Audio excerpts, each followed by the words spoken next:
Korea sa Miyerkules. Ingatan po ninyo sila, Panginoon. Pagpalain po ninyo ang kanilang mga buhay.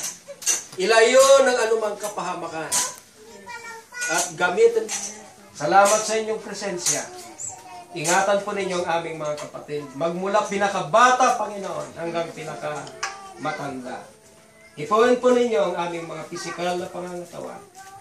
Ilayo po ninyo sa anumang kapahamakan ng aming mga buhay. Ilayo po ninyo anumang sakit, Panginoon. Pagaling. Salamat Ama, ito pang samot na lang sa pangalan ng aming Panginoon Jesus. Amen. Gandang hapon po sa ating lahat. Veronica. Kailangan. Thank you. Ay. Salamat po sa pagpatuloy ko. Madi ka pa lumurkap sa tadabas kita.